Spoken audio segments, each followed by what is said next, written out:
स्वागत है आपका आर्य न्यूज में। एक नजर डालते हैं आज की बिजनेस सेक्टर की बड़ी खबरों पर।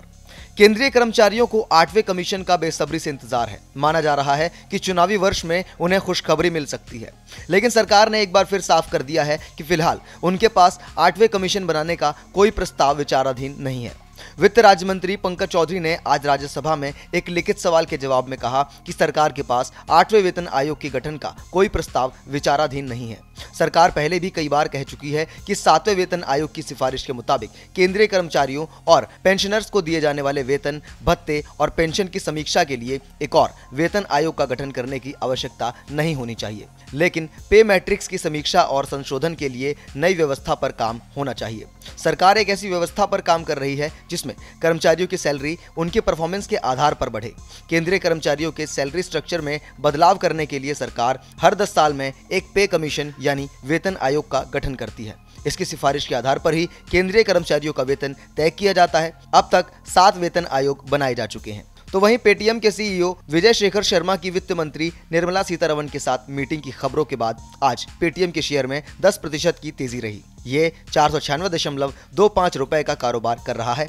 इसमें अपर सर्किट लगा है। पेटीएम के शेयर में तेजी का यह लगातार दूसरा दिन है। आज से 3 आईपीओ यानी इनिशियल पब्लिक ऑफरिंग ओपन हो रहे हैं। जना स्मॉल फाइनेंस बैंक यानी JSFB, राशि पेरिफेरल्स लिमिटेड और कैपिटल स्मॉल फाइनेंस बैंक अपना आईपीओ लेकर आई हैं। रिटेल इन्वेस्टर इन तीनों आईपीओ में 9 फरवरी तक बिडिंग कर सकते हैं। तीनों कंपनियों के शेयर 14 फरवरी को बॉम्बे स्टॉक एक्सचेंज यानी BSE और नेशनल स्टॉक एक्सचेंज NSE पर लिस्ट होंगे।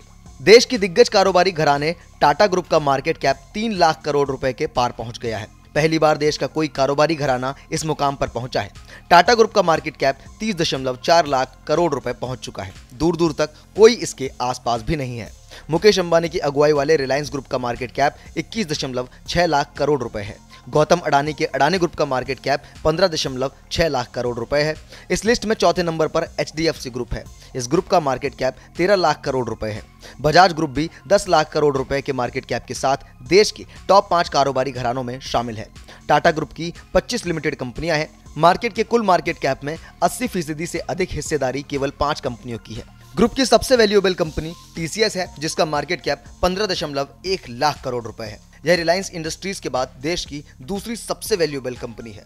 कश्मीर की क्रिकेट बैट मैन्युफैक्चरर्स एसोसिएशन ने सोनी टीवी और ट्रेब्यू स्पोर्ट्स को 100 करोड़ रुपए का लीगल नोटिस भेजा है। सोनी पर आने वाले reality show shark tank India में कश्मीर से आए हमाद और साद ने अपनी कंपनी ट्रेम्बू को कश्मीर विलो बैट बनाने में नंबर 1 ब्रांड बताया था। इस पर आपत्ति जताते हुए एसोसिएशन ने यह नोटिस भेजा है। Cricket bat manufacturers association of Kashmir यानी कि CBMAK ने उसी टीवी शो में 15 दिन के अंदर माफी मांगने और नुकसान के लिए मुआवजे की मांग की है।